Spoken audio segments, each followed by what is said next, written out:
Bonjour à tous. Dans le Nouveau Testament, nous comptons 14 épîtres, 14 lettres de Saint Paul. C'est très consistant par rapport à l'ensemble du Nouveau Testament qui ne compte que 27 livres, évangiles compris.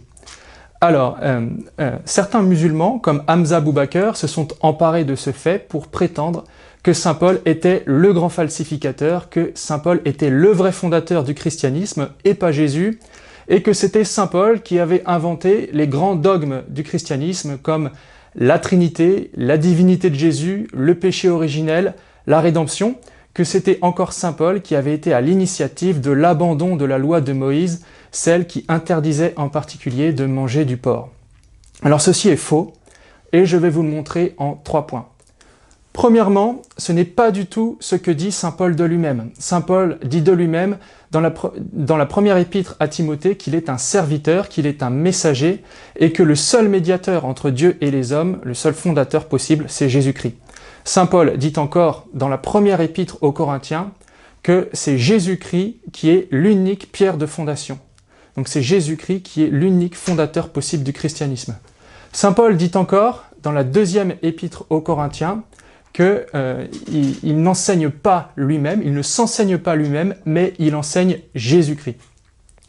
Alors ça, c'est pour un premier point. Dans un deuxième point, on voit bien que Saint Paul n'est pas un chef de secte solitaire qui travaille de lui-même, mais c'est quelqu'un qui a annoncé Jésus, qui a annoncé Dieu, qui a annoncé la parole de Dieu en collaboration avec d'autres apôtres, et en particulier avec Saint Pierre. On le voit en particulier parce que dans l'épître aux Galates, il dit, pour s'expliquer, qu'il est allé rencontrer Pierre à Jérusalem, qu'il a passé au moins 15 jours avec lui et qu'il a pu mettre en conformité son enseignement avec l'enseignement de Saint Pierre.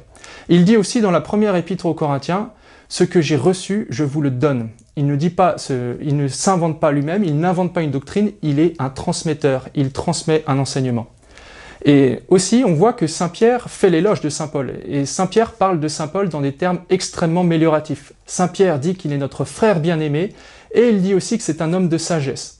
Alors comment Saint Pierre aurait pu louer, comment Saint Pierre aurait pu recommander Saint Paul si celui-ci était un sectaire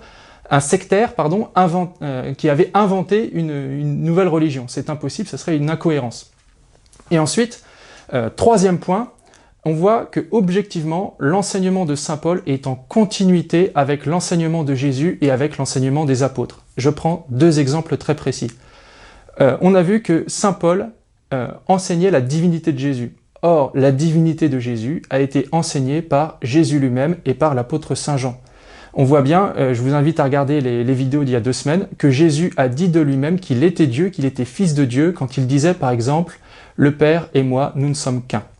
Deuxième exemple, sur l'abandon de la loi de Moïse, Saint Paul a bien abandonné certaines prescriptions dépassées de la loi de Moïse, mais le premier qu'il a invité à le faire, c'était Jésus lui-même. Jésus qui, dans l'évangile de Saint Matthieu, disait « Ce qui rend l'homme impur, ce n'est pas ce qui rentre dans sa bouche, mais c'est ce qui sort de sa bouche, c'est ce qui sort de son cœur, c'est le mal moral qui naît dans le cœur. » Et on le voit encore dans un autre passage du Nouveau Testament, dans les Actes des Apôtres, quand Saint Pierre a une vision où il voit des animaux impurs et Dieu lui demande de les tuer et de les manger. Alors Saint Pierre proteste, « Non, je n'ai jamais rien mangé d'impur. » Et Dieu lui dit explicitement, « Ce que Dieu a créé pur, toi ne le rends pas interdit. » Donc voilà, pour conclure, Saint Paul dit de lui-même que c'est un serviteur et un messager. Saint Paul travaille en collaboration avec des disciples qui ont entendu l'enseignement de Jésus et qui l'ont suivi depuis le début de sa prédication.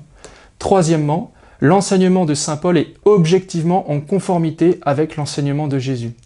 L'Écriture dit de Saint Paul qu'il est un vase d'élection pour Dieu, pour porter son nom devant les peuples et les rois.